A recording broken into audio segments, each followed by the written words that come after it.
بسم اللہ الرحمن الرحیم۔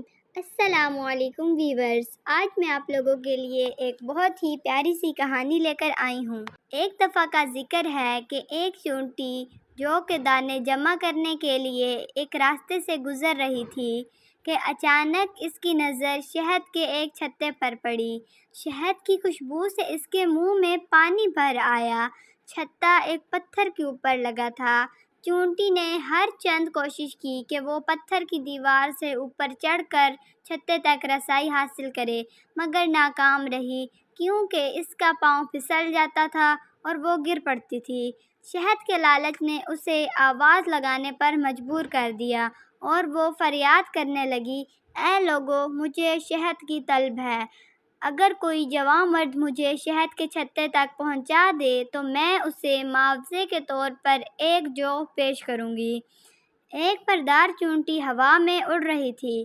اس نے چونٹی کی آواز سنی اور اسے تنبیہ کرنے لگی، دیکھو، ایسا نہ ہو کہ چھتے کی طرف چل دو، اس میں بڑا خطرہ ہے۔ چونٹی بولی، فکر نہ کرو، مجھے پتہ ہے کہ مجھے کیا کرنا ہے۔ پردار بولی، وہاں شہد کی مکھیاں ہیں جن کے ڈنگ ہیں۔ چونٹی بولی، میں شہد کی مکھیوں سے نہیں ڈرتی، مجھے شہد چاہیے۔ پردار بولی، شہد چپکا ہوا ہے، تمہارے ہاتھ پاؤں اس میں الجھ جائیں گے۔ چونٹی بولی، اگر یوں ہی ہاتھ پاؤں چپک جایا کرتے تو کوئی شہد نہ کھا پاتا۔ پردار بولی، تم بہتر جانتی ہو، لیکن آؤ میری بات سنو اور شہد کا خیال چھوڑو۔ میں پردار ہوں، سال خوردہ ہوں اور تجربہ رکھتی ہوں۔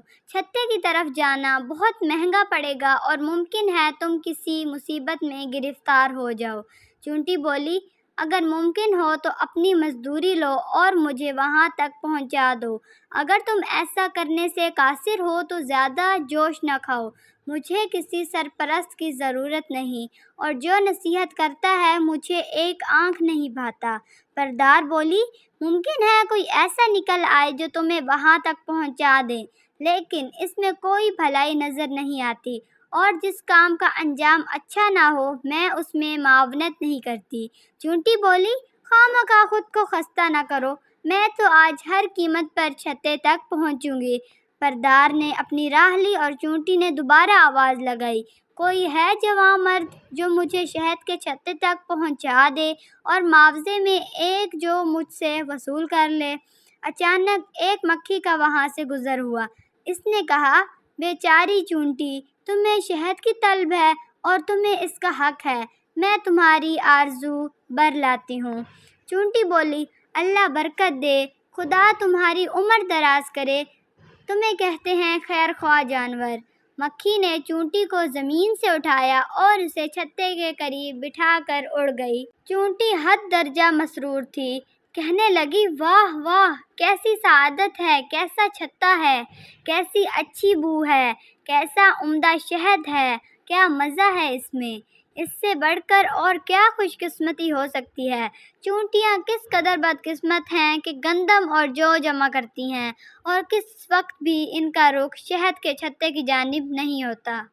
چونٹی نے ادھر ادھر سے کچھ شہد چاٹا اور آگے بڑھتی گئی، حتیٰ کہ شہد کے حوض میں جا پہنچی، اور اچانک اسے محسوس ہوا کہ اس کے ہاتھ پاؤں شہد سے چپک گئے ہیں اور اس کے لیے اپنی جگہ سے حرکت کرنا ممکن نہیں رہا۔ اس نے اپنی نجات کے لیے جس قدر کوشش کی بے نتیجہ رہی۔ تب اس نے فریاد کی، عجب طرح پکڑی گئی ہوں، اس سے بڑھ کر اور کیا بدبختی ہوگی۔ اے لوگو، مجھے نجات دلاؤ، کوئی جوان مرد مجھے نجات دلاؤ، ہے کوئی جوان مرد مجھے اس چھتے سے باہر نکال لائے اور میں اسے 2 جو انعام میں پیش کروں۔ پیشکش پہلے تھی 1 جو کی، سو اب 2 کی ہے، اس جہنم سے نکلنے کی یہی سوجھی ہے۔ عین اس وقت پر پردار چونٹی اپنے سفر سے واپس آ رہی تھی۔ اسے اس حال میں دیکھ کر پردار کو بڑا دکھ ہوا اور اس نے فوراً اس کو مصیبت سے نکالا۔ پھر بولی، میں تمہیں سرزنش نہیں کرنا چاہتی، لیکن اتنا ضرور کہوں گی کہ زیادہ لالچ گرفتاری کا سبب بنتا ہے۔ آج تو تمہارا نصیب بلندی پر تھا کہ میں اچانک یہاں پہنچ گئی، لیکن آئندہ محتاط رہنا، گرفتاری سے پہلے نصیحت کو غور سے سن لینا اور کسی مکھی سے مدد نہ مانگنا۔ مکھی چونٹی کی ہمدرد نہیں، اور اس کے لیے چونٹی کا خیر خواہ ہونا ممکن بھی کہاں ہے۔ اس کہانی سے ہمیں یہ سبق ملتا ہے کہ ہمیں کبھی بھی لالچ نہیں کرنا چاہیے، کیونکہ لالچ بری بلا ہے۔